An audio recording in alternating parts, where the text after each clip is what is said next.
ஓம் நமோ நாராயணாய.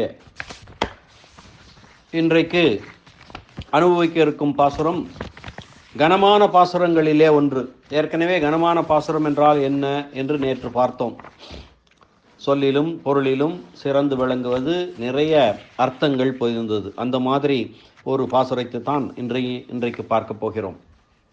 உங்கள் ஊரிலே கண்ணனாக வந்திருக்கிறேன், நீங்கள் வாமனன் ராமன் என்று யாரையாரையோ பாடுகிறீர்களே என்று எம்பெருமான் கேட்டானாம். அதனாலே முழுவதுமாக கண்ணனின் சரித்திரத்தை பாடத் தொடங்கினார்கள் ஆயர் மகளிர். அந்த பாசுரமாக இது அமைந்திருக்கிறது. ஒருத்தி மகனாய் பிறந்து ஓர் இரவில் ஒருத்தி மகனாய் ஒளித்து வளர தற்கிலானாகி தான் தீங்கு நினைந்த கருத்தை பிழைப்பித்து கஞ்சன் வயிற்றில் நெருப்பு என்ன நின்ன நெடுமாலே உன்னை அறுத்தித்து வந்தோம். பறைதருதியாகில் திருத்தக்க செல்வமும் சேவகமும் யாம் பாடி வருத்தமும் தீர்ந்து மகிழ்ந்து ஏலோர் எம்பாவாய் என்பதுதான் இன்றைய பாசுரம். இதனுடைய எளிய பொருள்: திருமாலாகிய கண்ணனே, நீ தேவகி என்னும் ஒருத்திக்கு பிறந்தாய். ஒரே இரவிலே யசோதையான மற்றொருத்திக்கு மகனாக ஆனாய். இப்படி ஒளித்து வளரும் காலத்திலே பொறுக்க இயலாத கம்சன் உன்னை கொல்ல எண்ணவும் அதை வீணாக்கி அவன் வயிற்றிலே நெருப்பாக நின்றாய். நாங்கள் வேண்டும் பறை தருவாயாகில் உனது சிறந்த செல்வத்தையும் வீரத்தையும் பாடுவோம், எங்கள் வருத்தமும் தீர்ந்து மகிழ்ச்சி அடைவோம் என்று சொல்கிறார்கள். கண்ணனது பிறப்பு, வளர்ப்பு, செயல்கள் எல்லாமே இனிமையானது. எனது பிறப்பும் இனிமை, செயலும் இனிமை என்று தன்னை பற்றியே கூறினான் கண்ணன் கீதையிலே. ஜன்ம கர்மசே மே திவ்யம் என்று சொல்லுவான். மலைமுழஞ்சில் பாசுரத்திலே கோபியர் பிரார்த்தித்தபடி அவன் நடந்து வந்து சீரிய சிங்காசனத்திலே அமர்ந்தான். அவன் நடை அழகுக்கு பல்லாண்டு பாடினார்கள். பிறகு நான் உங்களுக்கு என்ன செய்ய வேண்டும் என்று கேட்கிறான். இவர்கள் உன்னை அடைவதற்கு ஏதேனும் தடை இருந்தாலும் உனக்கு விரோதம் நினைத்த கம்சனை அளித்தது போல எங்கள் தடையையும் போக்கி எங்கள் வருத்தம் கெடும்படி வாழ்விக்க வேண்டும் என்று பிரார்த்திக்கிறார்கள் இந்த பாசுரத்திலே. இந்த பாசுரத்திலே ஒவ்வொரு வார்த்தையும் மிகவும் பொருள் பொதிந்தது. ஒவ்வொரு வார்த்தைக்குமே மிக அழகான மணிக்கணக்கான வியாக்கியானங்கள், விளக்கங்கள் சொல்லலாம். ஒருத்தி மகனாய் பிறந்து, முதலில் சொல்லக்கூடிய ஒருத்தி தேவகியை குறிக்கிறது. கண்ணன் தேவகியின் மகனாக பிறந்தான். பகவானையே பிள்ளையாக பெற்ற தேவகி பெரும் பேறு பெற்றவள் அல்லவா? இங்கே பிறந்து என்ற வார்த்தை பிரயோகம் வருகிறது. கண்ணன் தேவகியின் மகனாக பிறந்தான். பகவானையே பிள்ளையாக பெற அவன் பெரும்பேறு பெற்றவள். அவளுக்கு இணையே இல்லை.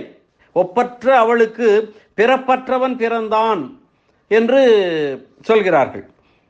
பிறந்தான் என்பதற்கு பதில் தோன்றினான் என்று உயர்வாக குறிப்பிடுவதுதான் நமது மரபு. ஆனால் வைணவத்திலே பகவான் பிறந்தான் என்று சொல்வதிலே ஒரு மகிழ்ச்சி. ஏனென்றால் அவ்வளவு எளிமையானவன் என்று சொல்வதற்காக. பிறப்பில் பல்பிறவி பெருமானவன், அஜாயமானோ பகுதா விஜயாதே என்று சொல்வார்கள்.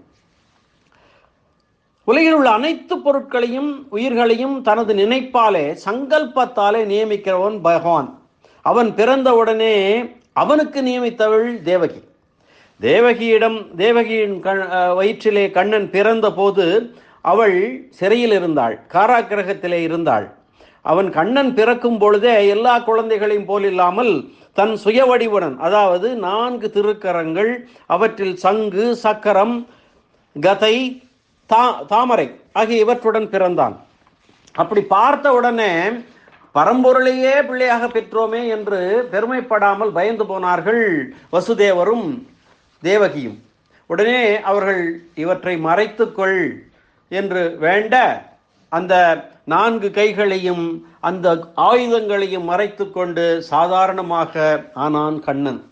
அதாவது இதில் ஒரு நயத்தை சொல்வார்கள். ராமனையும் கண்ணனையும் ஒற்றுமைப்படுத்தி, ராமன் தந்தை சொல் மிக்க மந்திரமில்லை என்று வாழ்ந்தவன் என்று சொல்லுவார்கள்.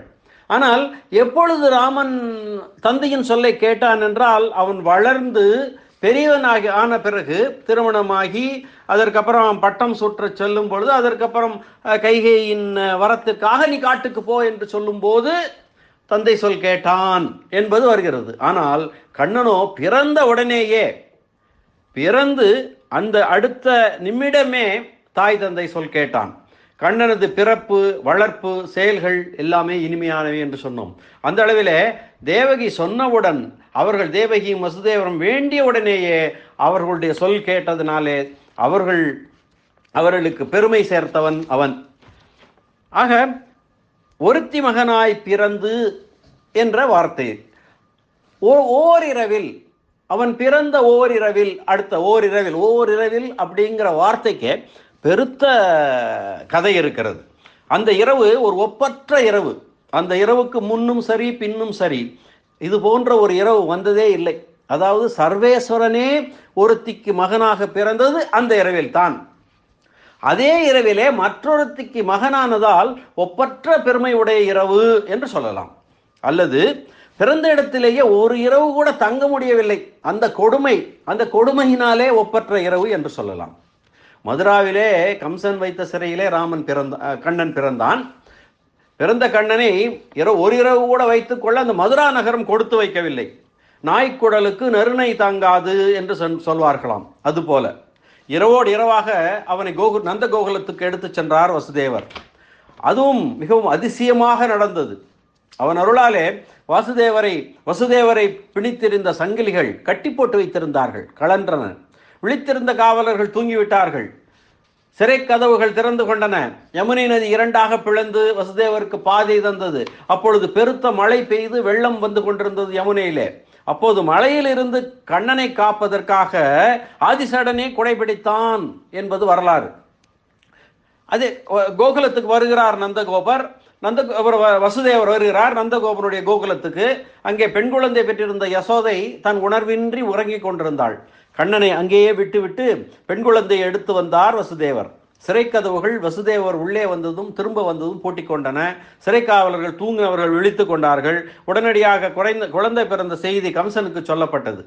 உறவிலே சிறந்தது தாய்மாமன் உறவு என்று சொல்வார்கள். ஆசையுடன் குழந்தையை பார்க்க வர வேண்டிய தாய்மாமன் ஆயுதத்துடன் வந்தான் குழந்தையை அழிக்க. இத்தனையும் நடந்த அந்த இரவு ஒரு ஒப்பற்ற இரவு தானே. அதற்கு ஈடு இணை ஏதாவது உண்டா? முன்னும் இல்லை பின்னும் இல்லை. ஒருத்தி மகனாய் பிறந்து ஒவ்வொரு இரவில் ஒருத்தி மகனாய் ஒளித்து வளர. இப்போ வரக்கூடிய ஒருத்தி வேறொருத்தி பெற்றிருந்தாலும் அது தெரியாமல் ஒளித்து யசோதையின் மகனாகவே வளர்ந்தான் அல்லவா? அந்த ஒருத்தி தான் இவன். தேவகிக்கு மகனாய் பிறந்ததில் பொய்யில்லாததை போல யசோதைக்கு மகனானதிலும் பொய்யில்லை. மற்றொரு வகையில் பார்த்தால் அரசகுலத்தில் பிறந்தும் அதற்கான சிறப்புகளை பெறாமல் கள்ளர் போல ஒளித்து வளர வேண்டியதாயிற்றல்லவா? கோகுலம் வந்தபின் கண்ணனின் தாய் யசோதை தான், தேவகி அல்ல. யசோதை தான் தாய். கண்ணன் வளர்ப்பு பிள்ளை என்று யாரும் அவளிடம் கூறி தப்ப முடியாது. கண்ணனிடம் அவ்வளவு பாசம் அந்த தாய்க்கு. அவள் பெருமை மிகவும் அளவிட இல்லாது. அது மட்டுமல்ல, கண்ணனுடைய இளமை பருவத்தையே, குழந்தை பருவத்தை அணுவாக அனுபவித்தவள், கண்ணனின் லீலைகளெல்லாம் அறிந்தவள் இந்த யசோதை தான். தேவகிக்கு அந்த பாக்கியம் கிடைக்கவில்லை. கண்ணனது குறும்புகளையெல்லாம் கண்டவள். அவள் பூதனை தாயாக வந்து பால் கொடுப்பது போல் நஞ்சு கொடுத்து கொல்ல முற்பட்ட போது நஞ்சையும் பூதனை உயிரையும் சேர்த்து உண்டுவிட்டான் கண்ணன். அப்பொழுது ஓடி வந்து குழந்தையை அணைத்து பால் தந்தாள் அவள். இதை பெரியாழ்வார் திருமொழியிலே பேச்சு முலை உண்ணக்கண்டு பின்னையும் நில்லாதென் நெஞ்சம் ஆய்ச்சியர் எல்லாம் கூடி அழைப்பவும் நான் முலை தந்தேன் என்று அழகாக வர்ணிப்பார். பெரியாழ்வார் கண்ணனுடைய லீலைகளை பற்றி பாடியது மிக மிக அற்புதமான பாடல்கள். நாம் அனுபவிக்க வேண்டும். கண்ணனை கட்டியவர்கள் 2 பேர் தான். கடவுளையே கட்டி போட்டவர்கள் 2 பேர். ஒருவன் கண்ணன் பெரியவனான பிறகு தூது சொல்லும் முன்பு பக்தியால் கட்டினான் சகாதேவன். குழந்தையாக இருக்கும் பொழுது அவனை கட்டினாள் யசோதை. 2 பேர் தான். பரம்பொருள் இப்படி குறுங்கயிற்றால் கட்டுண்டதே என்று எண்ணி ஆழ்வார்களும் பின்னாடி வந்த பக்தி கவிஞர்களும் உருகி உருகி பாடியிருக்கிறார்கள். இங்கே ஒரு நயத்தை அறிந்து கொள்ள வேண்டும். 2 தாய்மார்கள் பேசப்படுகிறார்கள், தேவகி யசோதை. ஆனால் இருவரையுமே பெயரை சொல்லாமல் ஒருத்தி என்கிறார்களே ஏன்? தேவகி பெற்ற பிள்ளை, யசோதை வளர்த்த பிள்ளை என்று சொல்லலாம் அல்லவா? தேவகிக்கு மகனாக பிறந்து ஒருத்தி மகனாய் பிறந்து ஓரிரவில் யசோதை மகனாய் ஒளித்து வளர என்று ஏன் சொல்லக்கூடாது? இதற்கு ஒரு காரணம் சொல்கிறார்கள் வியாக்கியான கர்த்தாக்கள். பெரியாழ்வார் கண்ணனை பற்றி பாடும்போது அவருடைய நட்சத்திரம் ரோஹிணி. கண்ணன் பிறந்த நட்சத்திரம் ரோஹிணி. ரோஹிணி என்று சொன்னால் விரோதிகள் அந்த நட்சத்திரத்தின் மூலம் அபிசாரம் செய்து விடுவார்களோ, அதாவது சூன்யம் வைப்பார்கள் என்று சொல்லுகிறோம் அல்லவா. அதற்கு பயந்து அத்தத்தின் 10ஆம் நாள் என்று மறைத்து சொன்னார். அத்தத்தின் 10ஆம் நாள் என்றால் திருவோணமா ரோஹிணியா என்று தடுமாறட்டும் என்று. அத்தத்திலிருந்து ஹஸ்தத்திலிருந்து 10ஆவது நாள். அஸ்தத்தை விட்டுவிட்டு எண்ண வேண்டுமா அல்லது அஸ்தத்தை சேர்த்து எண்ண வேண்டுமா தெரியாது. அந்த மாதிரி தடுமாறட்டும் என்பதற்காக பெரியாழ்வார் சொன்னாராம். பெரியாழ்வாருக்கு அவர் மகள் குறைந்தவளா என்ன, ஆண்டாள். அதனால் இவரும் பெயரை மறைத்து சொல்வதாக வியாக்கியான கர்த்தாக்கள் கூறுகிறார்கள். கிருஷ்ணன் ஆயர்வாடியில் வளர்கிறான் என்பதை நாரதர் வாயிலாக தெரிந்து கொள்கிறான் கம்சன். தாய்மாமனான அவன் கம்சன் அந்த உண்மையை தெரிந்தவுடன் அதை பற்றி அந்த பயமும் அதை தரிக்க மாட்டாமல் பொறுக்க மாட்டாதவனாக ஆகிறான். அதனாலே அவன் மறுபடியும் அசுரர்களை அனுப்புகிறான். அப்படி தீங்கு நினைத்தவன் பூதனை அனுப்பினான். அதற்கு பின்னாலே சகடாசுரன் அனுப்பினான். அந்த கதைகள் எல்லாம் நாம் பார்த்தோம். அப்படி தீங்கு நினைத்த கம்சனின் கருத்தை பொய்யாக்கி அவனது வயிற்றிலே நெருப்பு எறிவது போல் செய்தான் கண்ணன் என்று சொல்வான். கம்சன் கண்ணனை கொல்ல அசுரராக அனுப்பி கொண்டிருக்கும் பொழுது கண்ணனுக்கு என்னாகுமோ என்று கோகுலமே வயிற்றில் நெருப்பை கட்டி கொண்டிருந்ததாம். அந்த நெருப்பை அப்படியே கோகுலத்து மக்கள் வயிற்றில் இருந்த நெருப்பை அப்படியே கம்சனுக்கு வயிற்றுக்கு மாற்றிவிட்டானாம் இறைவன். இந்த நெருப்பு அங்கே போய் கம்சன் வயிற்றில் நெருப்பு மூண்டது. அவனுடைய விழிப்பிலே உறக்கத்திலே எடுக்கும் பொருள்களிலே எங்கும் கண்ணனாக தென்பட்டான் கம்சனுக்கு. அவன் வயிற்றை கண்ணன் நினைப்பு நெருப்பாக மாட்டியது.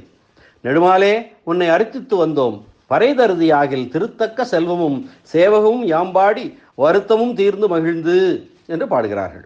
மால் என்றால் மயக்கம். நெடுமாலே என்று அடைக்கிறார்கள் அல்லவா. மால் என்றால் மயக்கம், எல்லையற்ற அன்பு எனவும் சொல்லலாம். எங்களிடம் தீராத அன்புடைய கண்ணா, நாங்கள் எதையோ எதிர்பார்த்து வேண்டி வந்ததாக வேண்டுகிறாய். உன்னை நாடி வந்திருக்கிறோம், உன்னை பெறத்தான் வந்திருக்கிறோம். எத்தனை பெரிய பொருளை பெற்றாலும் உன்னை பெறாவிட்டால் என்ன பயன்? உன் ஒருவனை பெற்றால் போதும், எல்லாவற்றையும் பெற்றது போலத்தான் என்று சொல்கிறார்கள். ஏகைக பலாலாபாய சர்வலாபாய கேசவ என்று வரும். நீ பலனை தருவாயானால் உனது பெருமைகளை வீரத்தை பாடுவோம். இப்படி பாடுவதால் எங்கள் வருத்தம் எல்லாம் தீரும், அது மட்டுமா மகிழ்ச்சியும் உண்டாகும் என்கிறார்கள். திருத்தக்க செல்வம் அவன் திருமால். அவனிடம் திருவாகிய லட்சுமியே அவன் மார்பிலே உரைகிறாள். திருவுக்கும் திருவாகிய செல்வன் இவன். அவன் கோகுலத்திலே பிறந்து இந்த ஆயர்களுக்காக எத்தனை சேவகம் செய்திருக்கிறான், அதைத்தான் கொண்டாடுகிறார்கள். இதைத்தான் கண்ணனால் பெற்று வரும் நன்மையெல்லாம் பேசி முடியாது, கண்ணை இமை இரண்டும் காப்பது போல் வண்ணமுற காக்கின்றான், வாய்முணுத்தல் கண்டேறியேன்.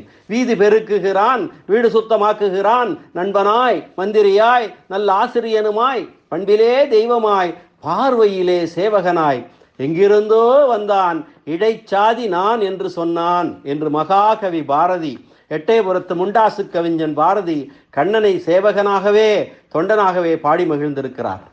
வருத்தமும் தீர்ந்து மகிழ்ந்து என்று முடிக்கிறார்கள். வெயிலிலே நிற்கிறான் ஒருவன், அவனை நிழலுக்கு அழைத்தால் அவனுக்கு வருத்தம் தீர்கிறது. அவன் தாகம் தணிக்க மோரும் நீரும் தந்தால் அவனுக்கு மகிழ்ச்சி ஏற்படும் தானே. திருத்தக்க செல்வமும் கண்ணன் சேவகமும் பாடுவதால் வருத்தம் தீர்கிறது, மகிழ்ச்சியும் நிறைகிறது, நமக்கும் தான். இந்த அளவிலே இந்த பாசுர அனுபவத்தை நிறுத்தி மீண்டும் நாளை சந்திக்கலாம். நன்றி, வணக்கம். ஸ்ரீனிவாச வெங்கடேச ராமானுஜதாசன். ஆண்டாள் திருவடிகளே சரணம்.